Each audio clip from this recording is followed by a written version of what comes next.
영화롭게 하셨느니라. 아멘. 이 시간 예배하러 오신 여러분을 진심으로 환영하고 축복합니다. 오늘은 우리의 구원은 하나님의 행동입니다 라는 제목으로 함께 은혜 나누겠습니다. 우리는 지난주 하나님이 자기 백성들을 구원해 가시는 구원의 체계 5단계 중에 하나님의 미리 아심, 미리 정하심, 부르심, 의롭게 하심에 대하여 살펴보았습니다. 이제 우리는 마지막으로 구원의 최종 단계인 영화를 살펴보며 이 모든 단계가 절대적으로 하나님의 행위임을 살펴보고자 합니다.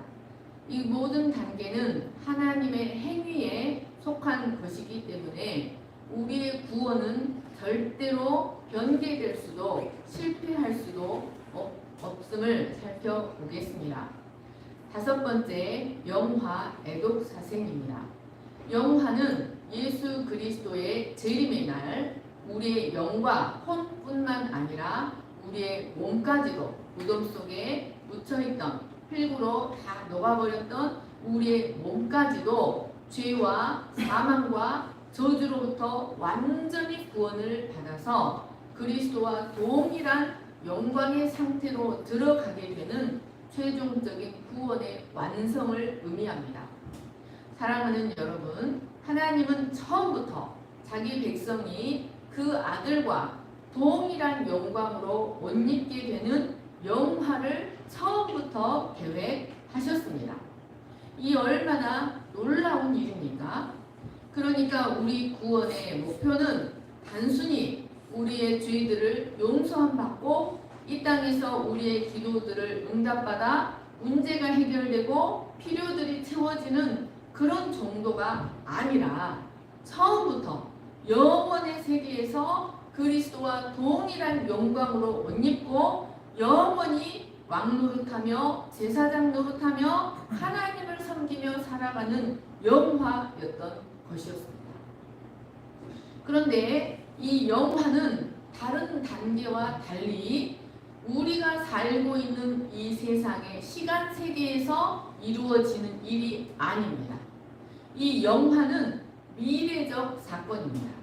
그런데 바울은 이 영화까지도 다른 단계와 마찬가지로 마치 과거에 완료된 사건인 것처럼 부정 과거형으로 이를 기록하고 있습니다. 30절 하반절을 보십시오. 영화롭게 하셨느니라. 에베소서 2장 4절에서 6절입니다. 긍휼이 풍성하신 하나님이 우리를 사랑하신 그 큰 사랑을 인하여 허물로 죽은 우리를 그리스도와 함께 살리셨고 또 함께 일으키사 그리스도 예수 안에서 함께 하늘에 앉히실 것이다가 아니라 함께 하늘에 앉히셨다, 앉히시니입니다. 바울은 여기서도 영화를 완료형으로 기록하고 있습니다.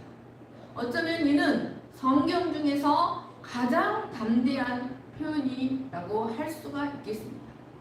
여러분, 왜 바울은 이 영화를 완료형으로 기록하고 있을까요? 이것은 우리의 영화가 아직은 우리에게 가시적으로는 나타나지 않았지만 하나님의 계획 속에서는 이미 창세전에 확정되고 완료되어진 일이라는 것을 의미합니다. 바울이 이 일을 이야기하는 이유가 무엇입니까?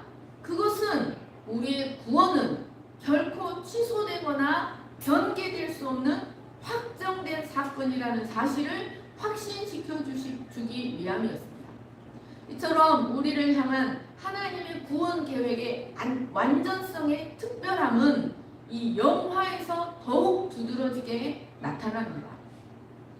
바울은 이를 통하여 로마 성도들에게 우리의 구원은 결코 흔들릴 수 없는 사실이라는 것을 확신시켜 주고자 했습니다. 그런데 여러분, 이러한 표현이 신약에서만 바울에게서만 나타나는 것이 아니라 구약에서도 이런 표현이 있다는 것입니다. 이사야 53장을 보십시오. 그는 멸시를 받아 사람들에게 버림받았으며 간고를 많이 겪었으며 질고를 아는 자라. 마치 사람들이 그에게서 얼굴을 가리는 것 같이 멸시를 당하였고 우리도 그를 귀히 여기지 아니하였도다. 그는 실로 우리의 질고를 지고 우리의 슬픔을 당하였거늘 우리는 생각하기를 그는 징벌을 받아 하나님께 맞으며 고난을 당한다 하였노라. 그가 찔림은 우리의 허물 때문이요 그가 상함은 우리의 죄악 때문이라. 그가 징계를 받음으로 우리가 평화를 누리고 그가 채찍에 맞음으로 우리가 나음을 받았도다. 우리는 다 양 같아서 그는 행하여 각기 제 길로 갔거늘 여호와께서는 우리 모두의 죄악을 그에게 담당시키셨도다. 그러므로 내가 그에게 존귀한 자와 함께 몫을 받게 하며 강한 자와 함께 탈취한 것을 나누게 하리니 이는 그가 자기 영혼을 버려 사망에 이르게 하며 범죄자 중 하나로 헤아림을 받았음이니라. 그러나 그가 많은 사람의 죄를 담당하며 범죄자를 위하여 기도하였느니라.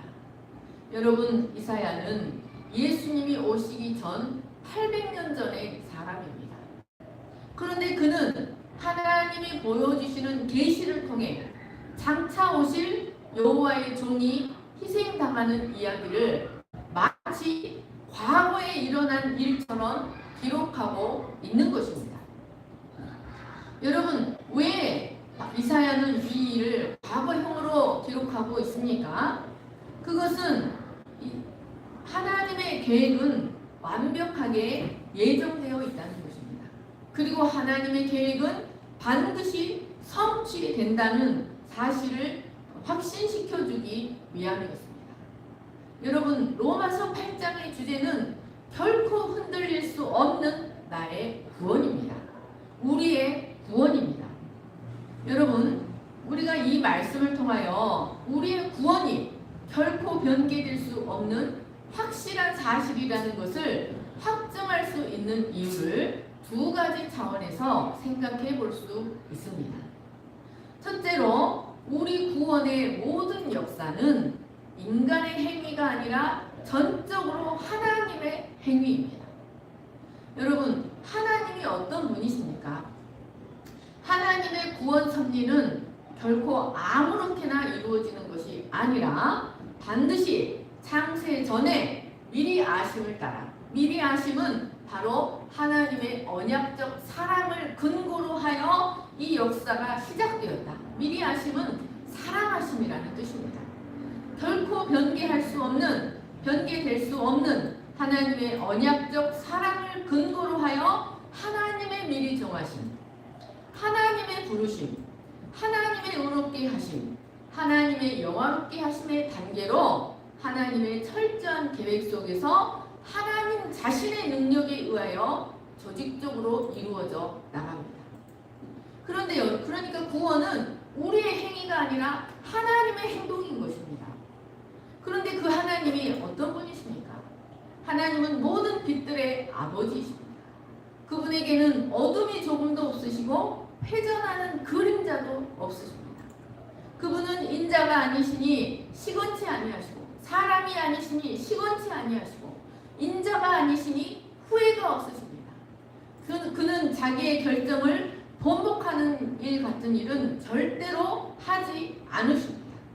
그러므로 그 하나님이 우리를 예정하시고 우리를 부르시고 우리를 의롭다 하시고 우리를 영화롭게 하셨으면 그 누구도 이 사실을 우리의 하나님 앞에서의 우리의 지위를 바꾸지 못한다는 것입니다. 이처럼 우리의 구원은 영원히 신실하신 하나님의 뜻 안에서 이루어진 것이기 때문에 절대적으로 안전하다는 것입니다. 그래서 우리가 바울이 말하는 구원의 단계 중에 어느 한 부분이라도 들어있다면 우리는 그 모든 것에 들어있는 것이 되는 것입니다. 여러분, 사람들은 항상 이 자기 중심적인 인간의 차원에서 이 세상의 차원에서 생각하는 경향이 있습니다. 그래서 구원마저도 나의 믿음, 나의 결단, 나의 복종, 나의 헌신의 차원에서 생각하는 습성이 있습니다. 그런데 우리는 우리의 구원을 하나님의 행동의 차원에서, 하나님의 일하심의 차원에서 생각하는 법을 배워야 합니다. 구원은 나의 믿음이나 나의 노력이나 나의 생명의 능력, 내가 붙잡은 결과로 일어나는 것이 아니라 그리스도의 생명의 결과, 하나님의 행동의 결과로 일어나는 것입니다. 그래서 성경은 구원은 전적으로 하나님의 선물이다. 여러분, 선물을 돈 주고 받지 않지 않습니까? 고린도후서 5장 21절을 보십시오. 하나님이 죄를 알지도 못하신 이를 우리를 대신하여 죄로 삼으신 것은 우리로 하여금 그 안에서 하나님의 의가 되게 하려 하십니다. 누가요? 하나님이. 에베소서 2장 1절로 10절입니다. 그는 허물과 죄로 죽었던 너희를 살리셨다. 긍휼이 풍성하신 하나님이 우리를 사랑하신 그 큰 사랑을 인하여 허물로 죽은 우리를 그리스도와 함께 살리셨고 또 함께 일으키사 그리스도 예수 안에서 함께 하늘에 앉히시니 이는 그리스도 예수 안에서 우리에게 자비하심으로써 그 은혜의 지극히 풍성함을 여러 세대에 나타내려 하십니다. 우리는 그가 만드신 바라 그리스도 예수 안에서 선한 일을 위하여 지으심을 받은 자니 이 일은 하나님이 전에 예비하사 우리로 그 가운데서 행하게 하려 하심입니다. 여러분, 우리의 구원은 전적으로 하나님의 행동입니다. 아담 안에 있던 우리를 그리스도와 함께 십자가에 못 박으시고 또 그리스도 안에서 전혀 새로운 생명으로 거듭나게 하신 분이 바로 아버지 하나님이십니다. 여기에는 우리의 의지가 전혀 들어가지 않았습니다. 여러분, 생각해 보십시오. 우리는 결코 우리 스스로를 그리스도와 함께 십자가에 못 박을 수 있는 존재가 아닙니다. 우리는 우리 스스로를 그리스도 안에서 새로운 생명으로 거듭나게 할 수 있는 능력이 없습니다. 전적으로 하나님의 행동의 결과로 완전히 새로운 체제 안으로 출애굽의 역사를 생각해 보시면 되는 것입니다. 전적인 하나님의 역사로 하나님의 행동의 결과로 완전히 새로운 통치 안으로 전혀 새로운 체제 안으로 들어가게 된 것입니다. 그것이 바로 변함이 없으시고 회전하는 그림자도 없으시고 시건치도 아니하시고 후회하지도 아니하시는 하나님의 행동의 결과이기 때문에 우리가 이전의 체제로 돌아간다는 것은 절대로 불가능한 것입니다. 만약 우리가 잠시 하나님을 사랑했다가 다시 타락하여 옛 상태로 돌아가게 될 줄 알았다면 하나님이 무엇하러 그렇게 큰 희생을 치르면서까지 우리를 새로 태어나게 하셨겠습니까? 만약에 믿었다가 다시 완전히 불신자의 상태로 돌아가는 자가 있다면 그는 처음부터 믿지 않았던 것입니다. 그는 처음부터 하나님의 택하심을 받은 자가 아니었던 것입니다. 만약 우리가 잠시 하나님을 믿고 사랑했다가 다시 믿지 않는 상태로 돌아갈 수 있게 된다고 한다면 그것은 하나님께서 사람을 구원하심에 있어서 실수를 행한 것이라는 것을 의미합니다. 뿐만 아니라 하나님은 자신이 새롭게 살리신 그 생명을 지키고 보존하실 만한 능력이 부족한 분이라는 것을 의미합니다. 그러나 여러분, 하나님은 우리의 구원을 완성하심에 있어서 그 능력이 조금도 부족함이 없으신 분이십니다. 우리는 하나님의 능력으로 보존하심을 받는 사람들입니다. 또한 구원의 궁극적인 목적은 결국 하나님의 영광입니다. 여러분, 그런데 그 영광을 유지하고 그 영광을 세워가는 것이 인간의 열심과 인간의 노력과 인간의 능력과 인간의 의지에 달려있다고 한다는 말이 얼마나 우스운 말입니까? 우리는 우리 자신들을 너무 잘 압니다. 우리가 얼마나 연약하고, 우리가 얼마나 죄에 넘어지기 쉽고, 얼마나 믿을 수 없는 존재들인지를 우리는 잘 알고 있습니다. 이런 우리에게 하나님의 영광을 세워가는 것, 우리의 구원의 완성이 우리에게 달려있다. 우리가 얼마나 하나님께 헌신하고 하나님의 능력을 단단히 붙잡는가, 우리의 노력이 달려있다고 생각한다면 우리는 100% 하나님의 보좌에서 다시 100% 지옥으로 떨어져 지옥에서 나뒹구는 존재가 되고 말 것입니다. 여러분, 그러나 하나님은 이런 우리의 존재를 너무나 잘 알고 계시기 때문에 오직 구원을 전적 은혜, 전적 믿음으로만 이루어지게 하셨습니다. 하나님의 영광은 인간의 열정이나 인간의 헌신으로 세워져 가는 것이 아니라 하나님 자신이 유지하시며 세워가십니다. 하나님은 당신의 영광을 회복시키시기 위하여 그 제물을 자신의 아들로 선택하셨습니다.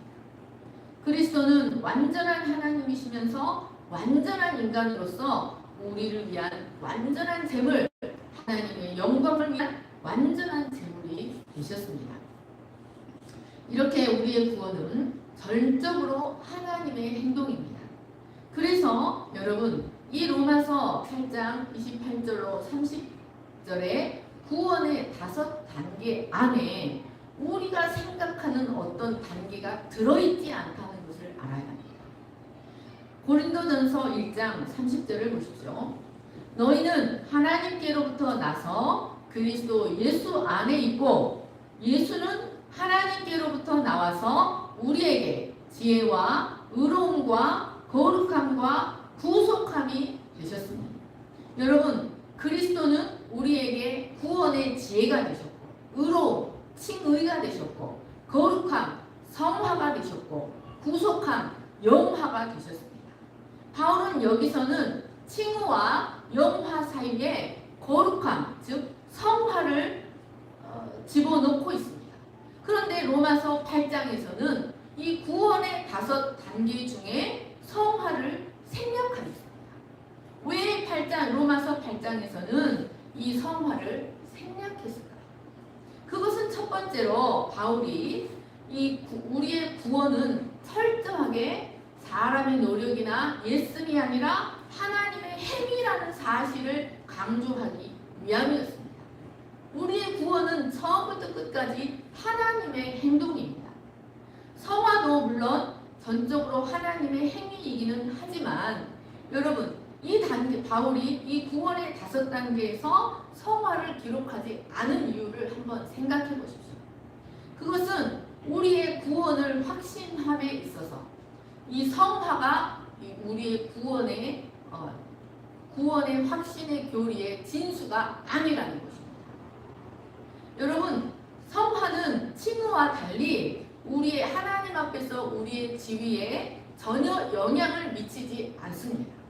우리가 어느 정도 성화됐는가가 우리의 신분이나 하나님 앞에서 우리의 지위나 우리의 입장에 전혀 영향을 미치지 않는다는 것입니다. 그렇다고 해서 성화가 중요하지 않은 것은 아닙니다. 그런데 여기서 강조점은 하나님의 행동이라는 사실을 강조하기 위해서 바울이 성화를 집어넣지 않았다는 것입니다. 뿐만 아니라 성화는 집어넣지 않았지만 모든 단계에 성화가 들어있다는 것을 알아야 합니다. 여러분, 하나님의 부르심이 무엇입니까? 하나님의 부르심은 하나님을 향해서 구별되는 것입니다. 하나님께 속하는 것입니다. 여러분, 그것 자체가 성화입니다. 또한 하나님으로부터 의롭다 하심을 입은 경우도 필연적으로 죄를 따라 살지 아니하고 의를 따라 살기 때문에 칭의 안에도 성화가 들어있습니다. 마찬가지로 영화를 위해서도 필연적으로 성화는 이루어져야 합니다. 로마서 6장 1절, 요한일서 3장 3절을 보십시오. 그런즉 우리가 무슨 말을 하리요? 은혜를 더하게 하려고 죄에 거하겠느냐? 그럴 수 없느니라. 죄에 대하여 죽은 우리가 어찌 그 가운데 더 살리요. 주를 향하여 이 소망을 가진 자마다 그의 깨끗하심과 같이 자기를 깨끗하게 하느니라. 여러분, 우리는 하나님으로부터 부르심을 받는 순간 하나님의 소유가 됩니다. 거룩하신 하나님께 속한 자가 하나님의 소유물이 되는 것입니다. 하나님을 향해 구별됩니다. 그것이 바로 성화의 시작입니다. 그리고 의롭다 하심을 받는 순간 우리는 죄와 율법에 대하여 죽은 존재가 되어버립니다. 그리고 영화 역시 성화를 포함합니다. 성화는 우리의 영화를 준비하는 과정입니다. 구원의 완성인 영화를 믿는 사람은 필연적으로 하나님 앞에서 자신을 깨끗하게 하려고 예를 쓸 수밖에 없습니다. 그러므로 성화는 구원의 서정의 어느 한 단계에 들어가는 것이 아니라 모든 단계 안에 함축되어 있는 것입니다. 여러분 한번 생각해 보십시오. 그런데도 오늘날 많은 성도들이 칭의가 무엇인지, 영화가 무엇인지에 대하여 관심을 갖기보다 성화에 더 많은 관심을 갖습니다. 왜 그럴까요? 여러분, 그것은 사람들은 언제나 자신의 구원을 이 땅에서 얼마나 이루었는가, 내가 무언가를 행하였는가의 결과로 생각하는 경향이 강하기 때문입니다. 그러나 여러분, 또한 이 사람들이 성화에 대해 더 많이 집착하는 것은 칭의나 영화에 대한 진리의 지식이 부족하기 때문입니다. 그러나 우리의 죽음 후에 이 역사가 끝난 후에 이루어지는 영화에 대해서, 하나님 나라에서 이루어지는 영화에 대해서 더 많은 생각을 하는 자라면 성화는 자동적으로 이루어져 가게 되어 있습니다. 두 번째로 우리가 우리의 구원을 확신할 수밖에 없는 두 번째 이유는 우리는 반드시 우리의 구원을 그리스도의 몸의 차원에서 생각해야만 한다는 것입니다. 여러분, 구원받은 자들의 모임인 교회는 그리스도를 머리로 하는 하나의 유기체적 몸입니다. 조금도 부족함이 없는, 균형이 완전히 잡힌 완전한 몸입니다. 우리 각 사람은 각각 따로따로 떨어져 있는 개별적인 존재들이 아니라 그리스도를 몸으로 하는 이 하나의 몸에 유기적으로 연합되어 있는 지체들입니다. 이 교회, 그리스도의 몸의 지체인 것입니다. 여러분, 이 연합은 절대적으로 끊어질 수 없는 신비로운 연합입니다. 바로 하나님께서 우리를 결코 끊어질 수 없는 연합으로 그리스도의 몸에 연합되게 하셨습니다. 이 몸의 이 연합의 교리, 이 몸의 몸된 교회의 교리는 너무나 중요하기 때문에 바울이 자신의 서신서마다 이 원리를 자주 강조하고 있는 것을 볼 수 있습니다. 고린도전서 12장 13절을 보십시오. 우리가 유대인이나 헬라인이나 종이나 자유인이나 다 한 성령으로 세례를 받아 한 몸이 되었고 또 다 한 성령을 마시게 하셨느니라. 에베소서 4장 3절 16절을 보십시오. 평안에 매는 줄로 성령이 하나 되게 하신 것을 힘써 지키라. 몸이 하나요 성령도 한 분이시니 이와 같이 너희가 부르심의 한 소망 안에서 부르심을 받았느니라. 오직 사랑 안에서 참된 것을 하여 범사에 그에게까지 자랄지라. 그는 머리니 곧 그리스도라. 그에게서 온 몸이 각 마디를 통하여 도움을 받음으로 연결되고 결합되어 각 지체의 분량대로 역사하여 그 몸을 자라게 하며 사랑 안에서 스스로 세우느니라. 여러분, 우리는 그리스도의 몸 안에 있는 지체입니다. 여러분, 그리스도는 각 개인으로서의 우리를 위해서를 죽으신 것이 아닙니다. 그리스도는 한 몸의 교회의 일부분인 우리를 위해서 죽으신 것입니다. 사도행전 20장 28절을 보십시오. 여러분은 자기를 위하여 또는 온 양떼를 위하여 삼가라. 성령이 그들 가운데 여러분을 감독자로 삼고 하나님이 자기 피로 사신 교회를 보살피게 하셨느니라. 여러분, 그리스도는 우리 각 개인을 위하여 죽으신 것이 아니라 교회에 속한 우리를 위하여 죽으신 것입니다. 그리스도는 교회를 위해서 죽으셨습니다. 그러므로 우리는 우리 자신들을 이 완전한 몸에 흠이 없고 떨어지거나 잘려져 나가는 것이 전혀 없는 이 완전한 몸에 유기적으로 속해 있는 지체로서의 자신을 생각해야 합니다. 여러분, 이 지체는 그 몸에서 떨어져 나가면 아무 의미가 없습니다. 이 손이 피아노를 아무리 잘 쳐도 이 손이 이 손목을 통해서 몸에 붙어있지 아니하면 아무런 가치가 없습니다. 발도 마찬가지입니다. 그 발이 아무리 축구를 잘해도 발목을 통하여 몸에 붙어 있어야 그 발이 가치가 있는 것입니다. 우리의 모든 지체는 그 자체로 가치가 있는 것이 아니라 그 몸 안에 있어야 가치가 있는 것입니다. 그런데 여러분, 이 지체들이 연합을 하면 단순히 그 지체들이 한데 모여 있는 것 이상의 신비로움을 갖습니다. 이것이 바로 유기적 연합체입니다. 요한복음 17장, 그런데 이것은 교회도 마찬가지입니다. 요한복음 17장 21절로 23절을 보십시오.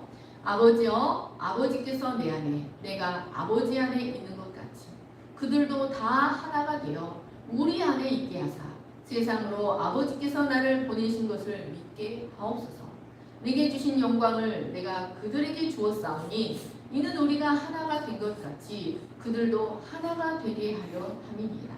곧 내가 그들 안에 있고 아버지께서 내 안에 계시오 그들로 온전함을 이루어 하나가 되게 하려 함은 아버지께서 나를 보내신 것과 또 나를 사랑하신 같이 그들도 사랑하신 것을 세상으로 알게 하려 함이로소이다. 여러분, 성도의 모임, 그리스도의 몸, 교회는 단순히 지체들을 모아놓은 것만이 아니라 그 안에 신비로운 하나님의 임재가 흐른다는 것입니다. 그리스도를 통하여 하나님께서 그 교회 안에 하나님이 함께 하신다는 것입니다. 이것이 바로 신자와 그리스도의 연합의 신비입니다. 그리스도 안에서 성도가 아버지 하나님과 거룩하시고 영원하신 아버지 하나님과 연합을 하는 것입니다. 이 연합은 매우 유기적이며 영적이며 신비로운 연합입니다. 하나님은 바로 이 몸에 속한 이들을 자기 아들을 사랑하신 같이 사랑하십니다. 하나님은 모든 세상을 사랑하지만 그 사랑은 보편적인 사랑이고 이 몸에 속한 자들을 사랑하신 사랑은 특별한 사랑인 것입니다. 하나님은 자기 아들을 사랑하신 같이 그 사랑이 변치 않듯 우리를 향한 그 사랑도 결코 변하지 않으십니다. 우리가 우리 구원의 완성을, 우리가 구원에서 결코 떨어져 나갈 수 없다는 사실을 확신할 수 있는 이유는 우리가 개별적으로 구원을 받은 것이 아니라 바로 그리스도의 몸의 일부로서 구원을 받았기 때문입니다. 바울은 이 연합의 신비를 에베소서 5장에서 자세히 설명합니다. 에베소서 5장 25절을 보십시오. 남편들아, 아내 사랑하기를 그리스도께서 교회를 사랑하시고 위하여 자신을 주심같이 하라. 이는 곧 물로 씻어 말씀으로 깨끗하게 하사 거룩하게 하시고 자기 앞에 영광스러운 교회로 세우사 티나 주름 잡힌 것이나 이런 것들이 없이 거룩하고 흠이 없게 하려 하시니라. 이와 같이 남편들도 자기 아내 사랑하기를 자기 자신과 같이 할지니 자기 아내를 사랑하는 자는 자기를 사랑하는 것이라. 누구든지 언제나 자기 육체를 미워하지 않고 오직 양육하여 보호하기를 그리스도께서 교회에게 함과 같이 하나니 우리는 그 몸의 지체입니다. 여러분, 우리가 자기 몸을 얼마나 아끼고 사랑합니까? 우리 다니엘은 이 토요일마다 그 일요일마다 근육을 하고 이렇게 자기 몸을 단단하게 하고 항상 와서 저보고 근육을 만져보라고 그러거든요. 여러분, 우리는 자기 몸을 얼마나 아끼고 사랑합니까? 여러분, 이와 같이 그리스도께서도 자기의 신부되는 교회, 자기 몸된 교회를 자기 몸을 사랑함 같이 사랑하시고 양육하시고 보호하시고 아끼신다는 것입니다. 여러분, 이것은 우리에게 무엇을 가르쳐 줍니까? 우리가 우리의 구원을 위해서 우리가 하나님을 붙잡고 있는 것이 아니라 하나님이 우리를 붙잡고 있다는 것입니다. 우리가 그리스도를 붙잡고 있는 것이 아니라 그리스도께서 우리를 붙잡고 계시다는 것입니다. 31절 말씀을 보십시오. 그러므로 사람이 부모를 떠나 그의 아내와 합하여 그 둘이 한 육체가 됐으니 이 비밀이 크도다. 나는 그리스도와 교회에 대하여 말합니다. 여러분, 우리는 이 31절 말씀을 결혼에 대한 최상의 진술이라고 생각해 왔습니다. 그러나 바울은 이 비밀이 크도다. 나는 그리스도와 교회에 대해서 말하고 있다. 라고 말하고 있습니다. 이 말씀은 남녀의 결혼의 비밀을 말하는 것이 아니라 그리스도와 교회의 연합의 신비, 미스테리에 대한 말씀이라고 설명하고 있는 것입니다. 여러분, 우리는 그 몸의 지체입니다. 그의 살 중에 살이요, 그의 뼈 중에 뼈입니다. 그리스도는 바로 이 교회를 위하여, 교회에 속한 자들을 위하여 죽으셨습니다. 그는 자기 몸에 속한 자들을 친히 붙들고 계십니다. 이 몸에 속한 자가 이 몸에서 떨어져 나가는 일이란 결코 없습니다. 이 몸은 태초 이전부터 영원까지 완전히 하나의 몸으로, 완전한 조금도 흠이 없는 하나의 몸으로 존재합니다. 여러분, 우리는 복음서에서, 예수 그리스도의 사복음 복음서에서 예수님께서 이 몸에 속한 자와 이 몸에 속하지 않은 자를 전혀 다르게 대하셨다는 사실을 발견할 수 있습니다. 여러분, 이 몸에 속한 자나 이 몸에 속하지 않은 자나 동일하게 누구나 죄나 실수에 넘어집니다. 그런데 하나님은 그 실수에 넘어지고 죄에 넘어지는 것에 대하여 이 몸에 속한 자와 몸에 속하지 않은 자에 대해서 다르게 대하셨다는 것입니다. 요한복음 13장을 보십시오. 내가 너희 모두를 가리켜 말하는 것이 아니니라. 나는 내가 택한 자들이 누구인지 알미라. 그러나 내 떡을 먹는 자가 내게 발꿈치를 들었다 한 성경을 응하게 하려는 것이니라. 예수께서 대답하시되 내가 떡 한 조각을 적셔다 주는 자가 그니라 하시고 곧 한 조각을 적셔서 가룟 시몬의 아들 유다에게 주시니 조각을 받은 후 곧 사탄이 그 속에 들어간지라. 이에 예수께서 유다에게 이르시되 내가 하는 일을 속히 하라 하시니 17장 12절입니다. 내가 그들과 함께 있을 때 내게 주신 아버지의 이름으로 그들을 보전하고 지켰나이다. 그 중에 하나도 멸망하지 않고 다만 멸망의 자식뿐이오니 이는 성경을 응하게 함이니이다.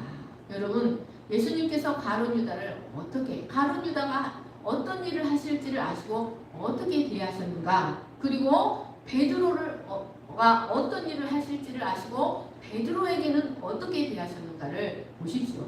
누가복음 22장 31, 32절입니다. 시몬아 시몬아 보라 사탄이 너희를 밀가부르듯 하려고 요구하였으나 그러나 내가 너를 위하여 내 믿음이 떨어지지 않기를 기도하였노니 너는 돌이킨 후에 내 형제를 굳게 하라. 여러분, 예수님은 유다가 어떤 일을 행할지 아셨습니다. 그런데 유다에게는 너는 내가 너를 위해 기도했다. 너는 돌이킨 후에 내 형제를 굳게 하라. 이런 말을 하지 않으셨습니다. 예수님은 유다를 향해 멸망의 자식이야. 가서 네가 계획하는 일을 속히 하라 라고 말씀하셨습니다. 사탄이 들어간 뒤에 자기 길을 가도록 내버려 두셨다는 것입니다. 그러나 베드로에게는 시몬아 시몬아 사탄이 너희를 밀가부르듯 하려고 가지고 노려고 요구했다는 것입니다. 그러나 내가 너를 위하여 내 믿음이 떨어지지 않기를 기도하였노니 너는 돌이킨 후에 내 형제를 굳게 하라. 너는 실수할 것이지만 내가 너를 다시 너의 믿음을 붙들 것이며 너는 다시 회복될 것이며 너는 그 후에 내 형제들을 붙게 하는 일을 하여라 라고 당부하셨습니다. 여러분, 이것이 바로 우리가 그리스도를 붙드는 것이 아니라 베드로는 모두 주님을 부인할지언정 나는 주님을 부인하지 않겠습니다. 자기가 그리스도를 붙들 수 있다고 장담했지만 이 말씀은 우리가 그리스도를 붙드는 것이 아니라 바로 우리 주님이 모든 순간에 우리를 붙들고 계신다는 것을 증거해 주는 말씀입니다. 여러분, 그리스도께서 우리를 붙들지 아니하시면 우리는 누구나 할 것 없이 모두 타락할 수밖에 없는 존재들입니다. 말씀을 정리합니다. 시편 89편 같이 읽겠습니다. 시작. 만일 그의 자손이 내 법을 버리며 내 규례대로 행하지 아니하며 내 윤례를 깨뜨리며 내 계명을 지키지 아니하면 내가 회초리로 그들의 죄를 다스리며 채찍으로 그들의 죄악을 벌하리라. 그러나 나의 인자함을 그에게서 다 거두지는 아니하며 나의 성실함도 패하지 아니하며 내 언약을 깨뜨리지 아니하며 내 입술에서 낸 것은 변하지 아니하리로다. 내가 나의 거룩함으로 한 번 맹세하였은즉 다윗에게 거짓말을 아니할 것이다. 그의 후손이 장구하고 그의 왕위는 해같이 내 앞에 항상 있으며 그도 궁창의 확실한 증인인 달같이 영원히 견고하게 되리라 하셨도다.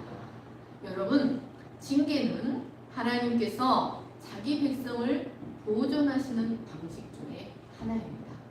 여러분, 징계와 영원한 정죄는 다릅니다. 또 로마서 11장 4절을 보십시오. 내가 나를 위하여 바알에게 무릎 꿇지 아니한 사람 7,000명을 남겨두었다. 내가 나를 위하여.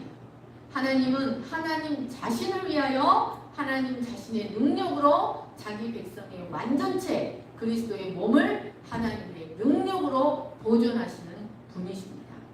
요한복음 17장 12절도 보십시오. 내가 그들과 함께 있을 때 내게 주신 아버지의 이름으로 그들을 보존하고 지켜나이다. 그 중에 하나도 멸망하지 않고 다만 멸망의 자식뿐이오니 이는 성경을 응하게 합니다. 예수님도 십자가 지시기 전 비지사정적 기도에서 하나님께서 자신에게 주신 모든 사람을 한 사람도 잃어버리지 않았다고 감사하였습니다. 여러분, 우리가 우리 자신을 보존하는 것이 아닙니다. 우리가 우리의 구원을 지키는 것이 결코 아닙니다. 우리 구원이 우리 자신의 신실함과 우리 자신의 경건에 달려있다고 한다면 우리는 모든 사람들 중에 가장 불쌍한 인생을 오만 인상을 다 쓰며 구원을 붙들지 못하는 자신 때문에 탄식하는, 그래서 가장 불쌍한 인생을 살다가 갈 수밖에 없을 것입니다. 그러나 여러분, 우리가 우리의 구원을 붙드는 것이 아니라 하나님께서 우리의 구원을 붙들고 계신다는 사실을 기억하시기를 간절히 축원합니다. 제가 기도하겠습니다. 사랑과 은혜가 풍성하신 하나님 아버지, 우리의 구원이 전적으로 하나님의 행위의 결과이며 전적으로 은혜의 선물임을 다시 한번 깨닫고 감사를 드립니다. 이 하나님께서 우리의 영화까지 하늘 보좌에 앉는 것까지 친히 이루어 가실 줄을 믿습니다. 바울은 계시를 통하여 이 사실을 알았기 때문에 그는 담대하게 이 모든 사실을 완료형으로 기록할 수가 있었습니다. 우리도 우리의 구원을 확신하며 하나님의 행위를 더욱더 기대하며 담대하게 나아가는 저희가 되게 하여 주시기를 간절히 기도합니다. 우리가 하나님의 보배로운 소유라는 사실을 늘 기억하게 하여 주시옵소서. 감사하며 거룩하신 예수님의 이름으로 기도합니다. 아멘. 약할 때 강함 되시네 찬양하시겠습니다. 모두 일어나셔서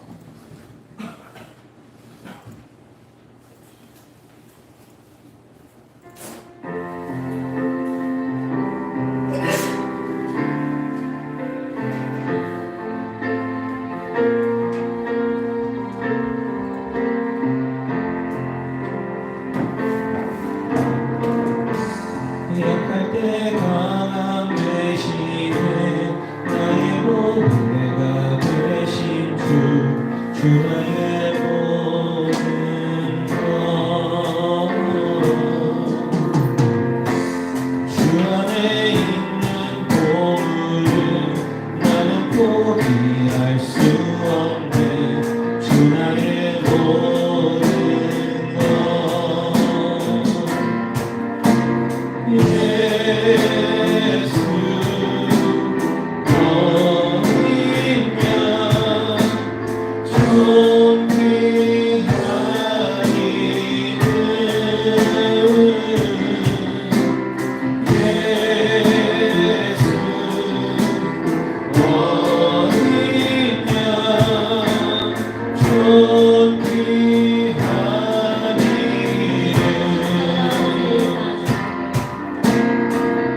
숨을 끊는 그 순간까지